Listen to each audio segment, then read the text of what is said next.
Doctor Strange in the Multiverse of Madness review, Benedict Cumberbatch returns for a head-trip sequel that's both entertaining and exhausting. The Marvel Cinematic Universe is a busy place. With its crisscrossing sequels, superheroes who dart in and out of each other's movies, and labyrinth of laws and totems and over the cosmos and faraway lands, it's become a metastatic playground, the kind of place that even the most ardent comic book fans have to dedicate themselves to keeping up with. But if you're the kind of viewer who surveys the Marvel landscape and thinks, nope. Sorry, not busy enough, the MCU has good news for you, it's going to get even busier. Last year's mega hit Spider-Man: No Way Home was a multiverse fantasia that felt like a Rubik's Cube, though if you ignored the plot gyrations, which were triggered by Doctor Strange, you could sit back and enjoy it as a glorified SNL sketch featuring all three of the actors who had played Spider-Man. How could they occupy the same universe? That's a comic book mystery best explained by studio accountants. Now comes Doctor Strange in the Multiverse of Madness, an entire film about the interface of parallel universes. In the first Doctor Strange, a compact and debonair origin story released back in 2016, time flies when you're getting busy. Benedict Cumberbatch's mordantly witty and self-obsessed Stephen Strange started off as a playboy surgeon, then lost the use of his hands in a car crash, then underwent a kind of Karate Kid training under the mystic eye of Tilda Swinton's Ancient One. He then went out into the world, armed with his new gift for creating weaponized circles of light, and faced down a team of zealots whose central threat seemed to be their ability to turn a metropolis intersection into an erupting, folding in on itself M.C. Escher meets Inception dreamscape. What they did to the physical world, Doctor Strange in the Multiverse of Madness does to storytelling. It's a movie set in several universes at once, and it keeps shooting off into ever more insane dimensions of alternate reality. Its story doesn't develop so much as it multiplies. In theory, this should multiply the fun, though that's not necessarily the way it works out. Doctor Strange and the Multiverse of Madness is a ride, a head trip, a CGI horror jam, a what is reality Marvel brainteaser and, at moments, a bit of an ordeal. It's a somewhat engaging mess, but a mess all the same. Early on, there's a bit of good old-fashioned comic book overkill, as Strange, now with a full dagger goatee and a shock of white hair along the sides, attends the wedding of Christine Palmer, Rachel McAdams, the colleague he has never stopped regretting jilting. A rampaging monster with octopus tentacles, looking like the eyeball from 20,000 Fathoms, is tossing vehicles this way and that. Strange, assisted by the stoic sorcerer supreme Wong, Benedict Wong, has little trouble slaying this walking creature feature, but the monster is only a messenger. It's been sent to capture America Chavez, Xochitl Gomez, a teenager who possesses the singular ability to leap between universes.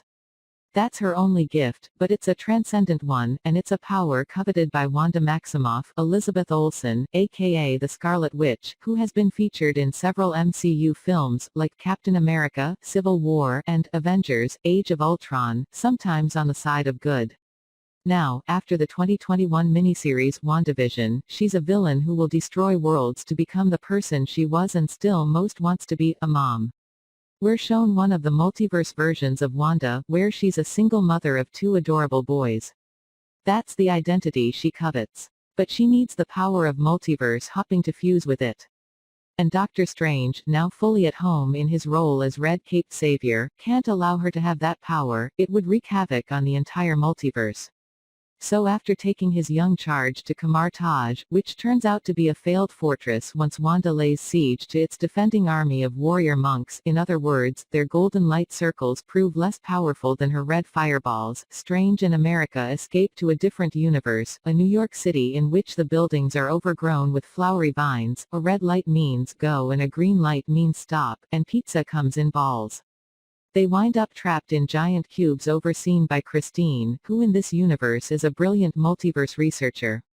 It's a slightly different Christine, who had a relationship with a slightly different Stephen Strange, but they're still variations on the same people, which may get you asking, how is it that everyone in one universe is just a slightly different version of who they are in another universe? Doesn't that fracture the essential idea of one detail having the ability to knock huge chains of events off course? What if X didn't marry Y? If Doctor Strange in the Multiverse of Madness proves anything, it's that multiverse movies hold even less water than time travel movies, which sounds like nitpicking, but when you're building an entire movie around this stuff, threadbare logic starts to balloon into chaos. As it turns out, having alternate versions of the characters mostly sands down their appeal, a key case in point being Chiwetel Ejiofor's Mordo, who has gone from Shakespearean rock star sorcerer to blunted antagonist. The film was directed by Sam Raimi, making his first movie in 9 years after the mediocre 2013 smash Oz the Great and Powerful, and in a number of scenes you feel the companionable spirit and shifting imagistic flair he showed in the first 2 Spider-Man films.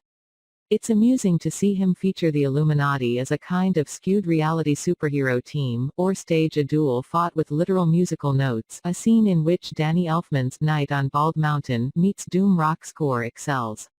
Olsen's performance generates an operatic fire even as she's styled like a barefoot mom soaked in Carrie White's blood. But Cumberbatch's Strange winds up playing addled master of ceremonies to a loopy psychedelic chase movie that never settles down enough to locate its emotional core. Raimi has a gonzo side, which emerges when one of the 3 Stephen Stranges on hand turns out to be a rotting zombie Strange accompanied by feral beasties. Even if you dig the Anything Goes Raimi of the Evil Dead films and Drag Me to Hell, it feels a little incongruous in a movie that sometimes threatens to turn into a stoic primer on the MCU rules of engagement. Dreamwalking, The Darkhold, The Book of Vishanti. By the time the end credits roll, you may expect a pop quiz along with the traditional teaser sequence.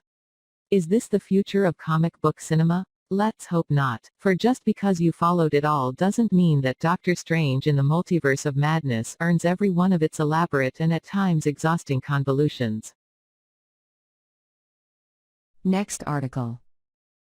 Regardez Carrie Underwood et Axl Rose Transformer La Diligence and Bill Paradisiac avec deux chansons de Guns N'